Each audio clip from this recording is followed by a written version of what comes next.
Hello, and welcome to another edition of the Solid Rock, Minnesota podcast, a place to swing by for a brief moment for some stories or news and things to ponder. It's a place to take a small pause from your busy life. So grab yourself some coffee or a mug of tea or a pop, as we like to call it here in the North Country, and kick back for a moment. Take a breather.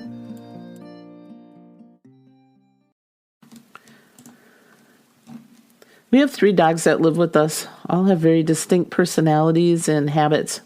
Some people refer to their pets as fur kids. We more or less just call them our dogs.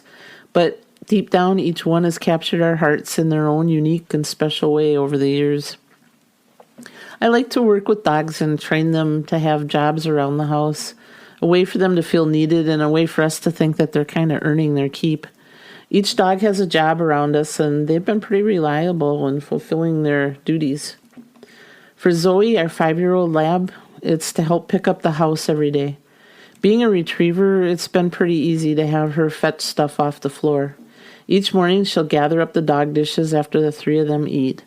She'll bring them to me, and I'll put them up until next time. Or she'll bring me the laundry on the floor. If we are being really helpful, I'll have her put it in the wash machine. She'll also take clothes from the dryer. She was even taught to open the fridge and fetch a bottle of water. But I put the kibosh on that when she started bringing me salami instead.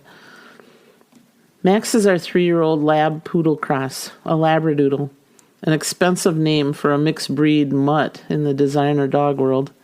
But Max lives up to his mutt upbringing. He likes to roll in manure when available, and he drinks from the toilet, and he'll eat anything that isn't a green pepper. Max is my partner. He's been taught how to brace when I'm trying to get up with my arthritic back and leg, and I'm trying to get up off the couch or the chair. He'll come over and plant himself sideways in front of me, and I'll hold his back as he walks to boost me up. He has done a great job helping me. He's 80 pounds of muscle and agility and just knows what's expected of him. And then there's our 11-year-old Australian Shepherd, Rainey. She has a work ethic that any employer would be excited to have working for them.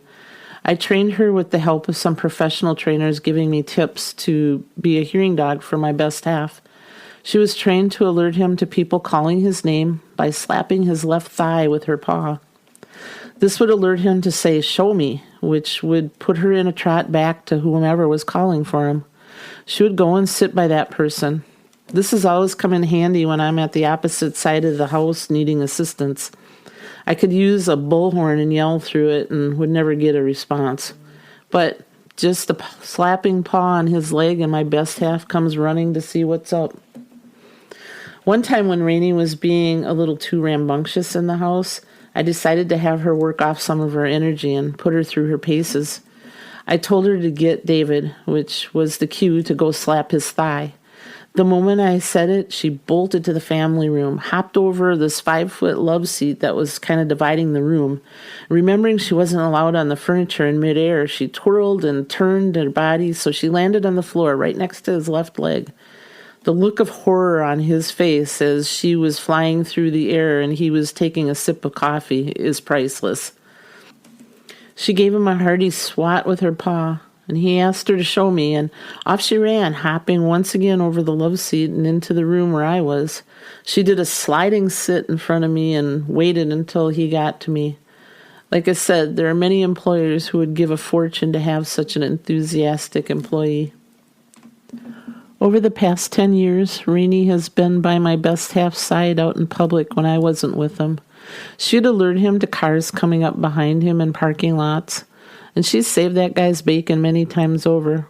I'm the first to admit that Rainey was way more patient with his deafness than I have ever been. The 2 of them together have a bond that can only be described as best friends. For the past year or so, Rainey has slowed down and semi-retired from role as hearing dog.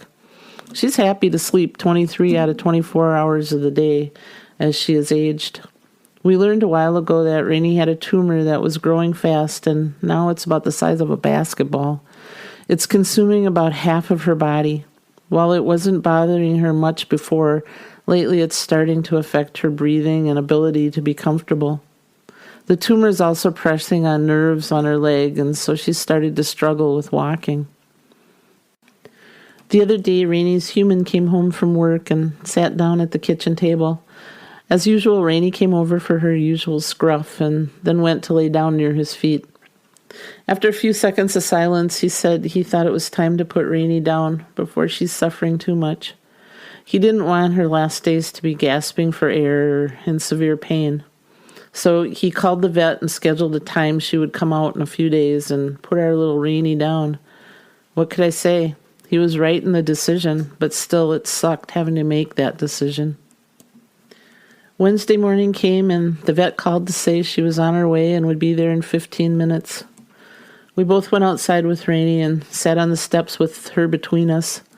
Although we both had said our goodbyes in our own way, the tears started coming down my cheeks as I went over to the vet's truck to talk to her. Rainy and her best friend just sat on the step with Rainy on his lap. We were losing our beloved Rainy in a matter of minutes. My tears were now flowing freely. The vet and her assistant came up to the step where Rainy was tucked between us and trembling and growling, which was something she never did. She knew. Tears were coming down at an outpouring by this time, at least from me. I looked over at my best half holding Rainy and saw his jaw set tight, but there was so much sadness in his eyes. After several minutes of the vet quietly talking to Rainy as they both sat on the concrete sidewalk, she finally walked over to the vet and let her pet her. She continued to talk softly and gently and told us what she would be doing, all the while stroking Rainy gently. She explained that she would give Rainy a sedative injected into her hip to completely sedate her, and then she would give a final injection that would end Rainy's life. We both were pretty speechless and just nodded our heads to go ahead and do it. Within a few minutes of the first injection, Rainy laid her head down and was peacefully unconscious. The vet then administered the second injection, and after a few more minutes, our sweet girl took her final breath. We just sat next to her and just held her. We all sat there for a few more minutes, and then it was time to bring her to her resting place, a grave under the pines where she'd always go and dig and sniff around.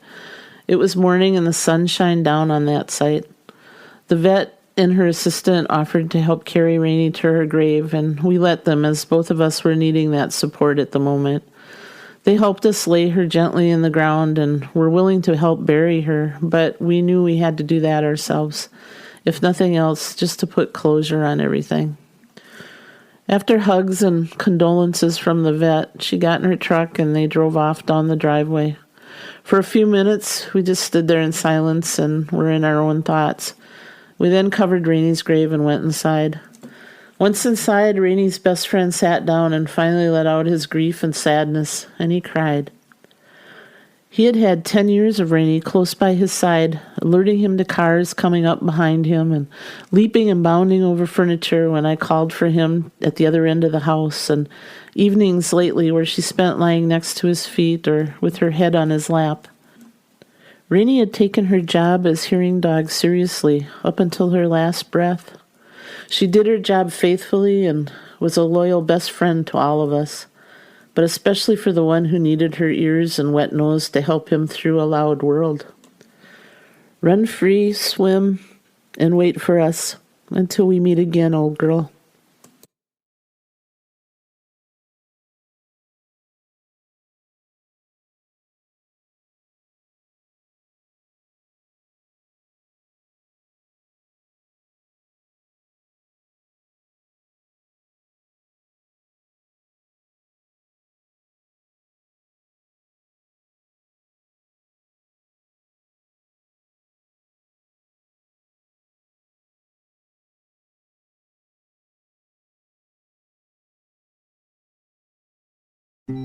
Thanks for listening to the Solid Rock, Minnesota podcast. Time is precious, and we're very grateful and appreciate the time you have taken to give us a listen.